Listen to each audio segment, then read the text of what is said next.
We're living in turbulent times. We're all hearing news of some loved ones, some acquaintances, known people passing away due to the pandemic. And in such an era, one question that haunts a lot of business owners is, how do I manage my emotions and how do I refocus on my business? If you'd like an answer to this question, then tune into episode number 87 of Get Real with Rajiv. Apart from this question, I'm also going to be talking about how do you get your initial clients as a startup. I'm also going to be sharing the solution to how do you handle your fear of investing in your business, especially when you are just recovering from a loss in the business, and while you're seeing the growth, while you're seeing the opportunity, while you understand the power of investing, how do you still deal with that fear? And finally, I'm going to answer the question of how do you stay on track for your goals and keep your team motivated for the financial year 2021-2022, considering the first month has been hit by the pandemic already.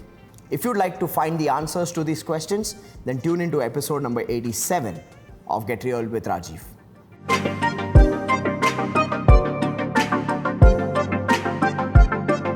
Hello everyone, welcome to episode number 87 of Get Real with Rajiv. Like every single week, I'm going to be answering 4 questions, and this week, Bhakti is going to be the voice of your questions. So Bhakti, what's the first question? So our first question is from Ricky Khurana. How do you get from learning to doing in these turbulent times where every 3 to 5 hours you receive a message that someone you knew passed away?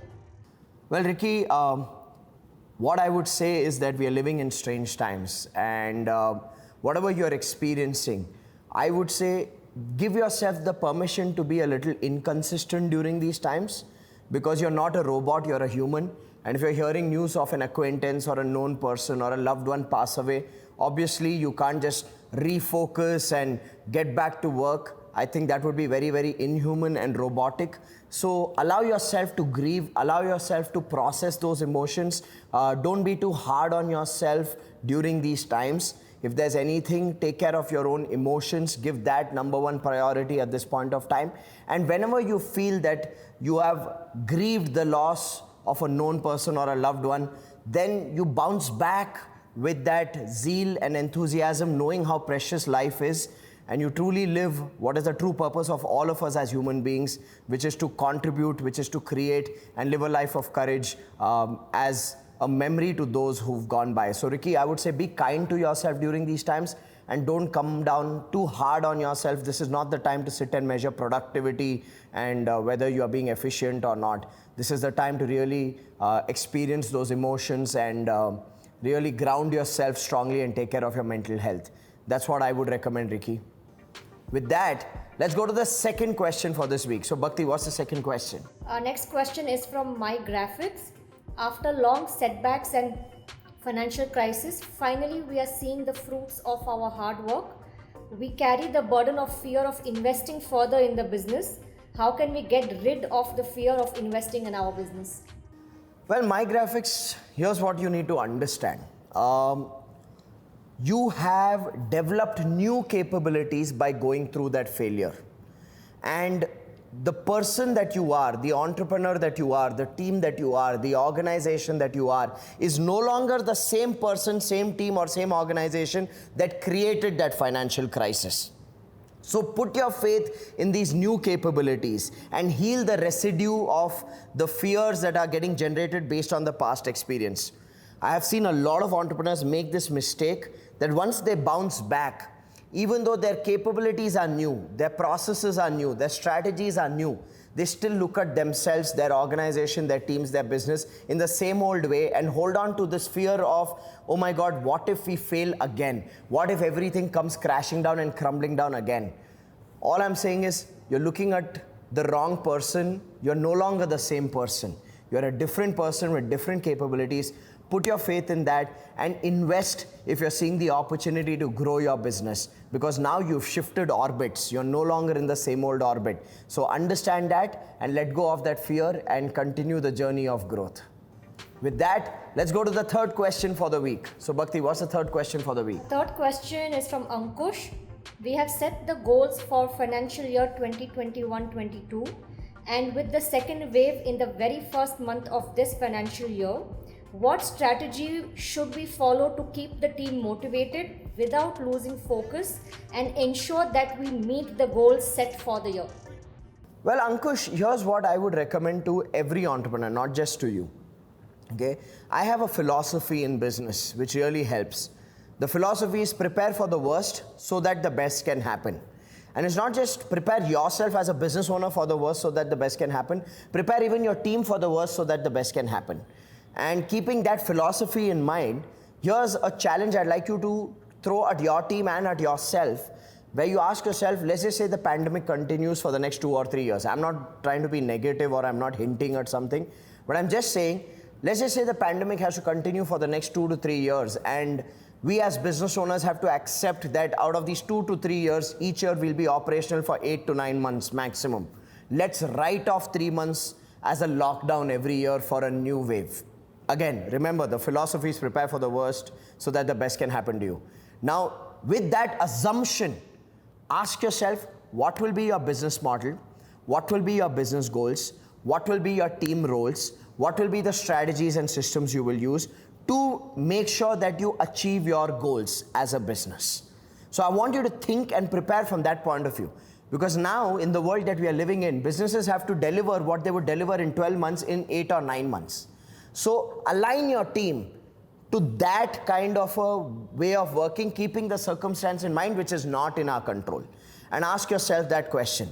The other thing that I would strongly ask you to do to make sure that the morale and motivation of your team is very, very high is, apart from making them do this exercise of preparing for the worst so that the best can happen, is I want you as a leader to always communicate to your team from truth and realism. Don't try to be overtly positive, and that will actually create a lack of listening from your team, because if you are blindly positive and optimistic and you're telling your team that don't worry guys, it will happen, somehow it will happen, don't be overtly positive. Neither be cynical and negative saying we are finished, game over, businesses are taking a hit due to the pandemic and we're not going to survive. Both those approaches are going to be unhealthy. Be balanced. Ground your communication as a leader in realism, in truth, in solution focus. So if there's a problem, if there's a cash flow crisis, if there is a challenge that your business is facing, speak about it to the team, not from the point of view of you're crying to them saying, look, this is our problem, we are not able to do anything. Speak out of it, say, with a very neutral emotion, saying, hey, this is the challenge, here are the solutions I have in mind, what are the ideas that you have? Engage them in creation, even in crisis. Most entrepreneurs fail to do this.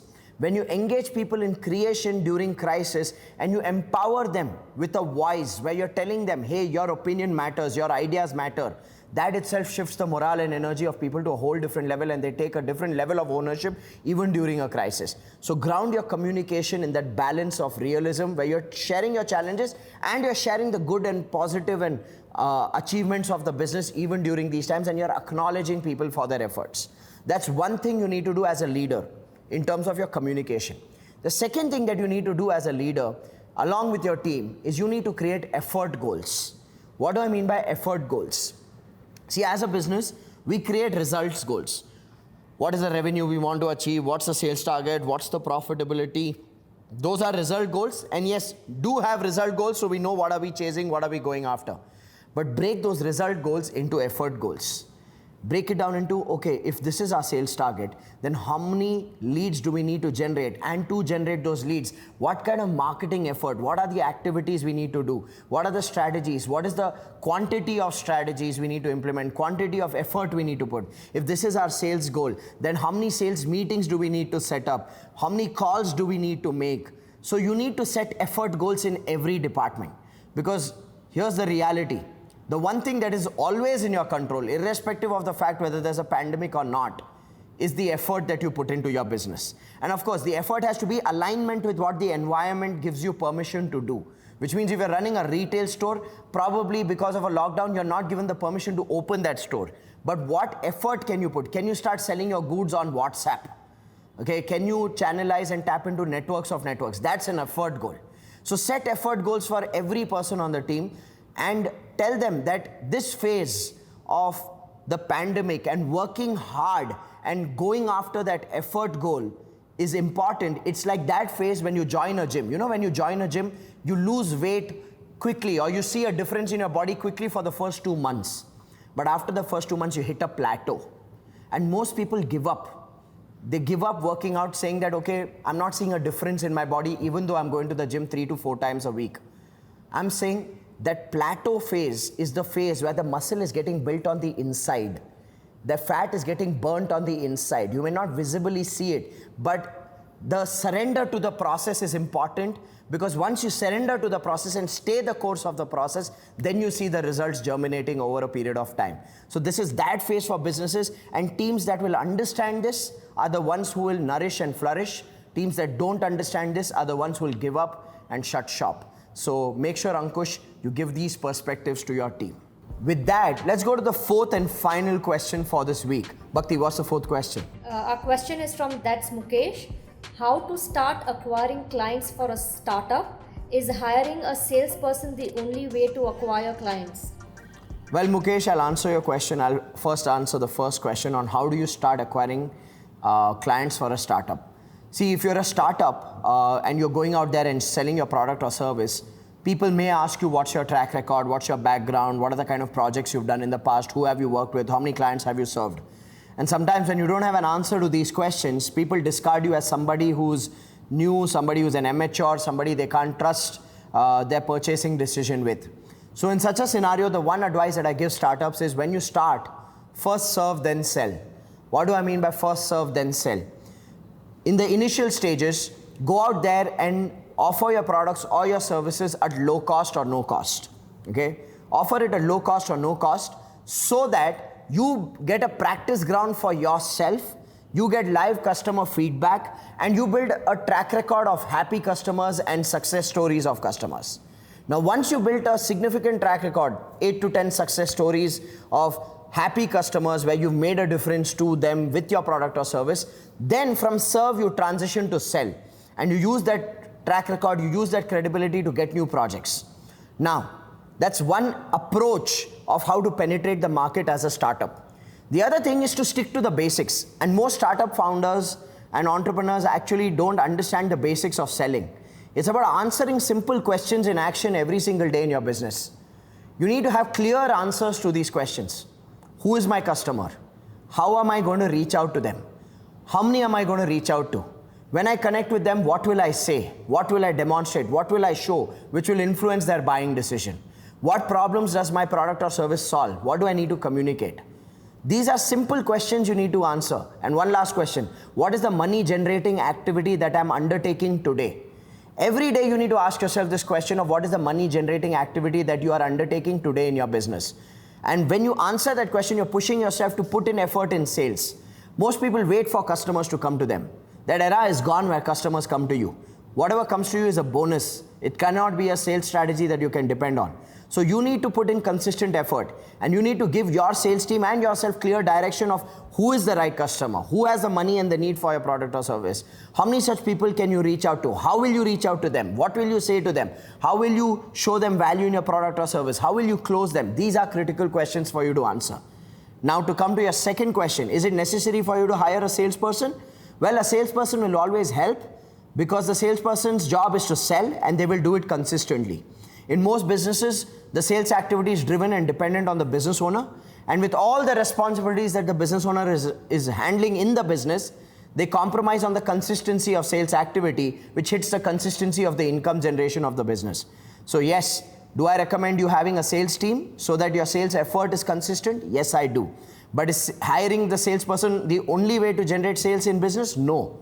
Apart from directly hiring salespeople and getting them to sell, you could use multiple strategies like selling your products or services through digital channels, like being a reseller on platforms by doing your own digital paid ads to sell your products or services, or you can build your dealer, distributor, agents, affiliates network and have a multiplier effect and build a great distribution channel.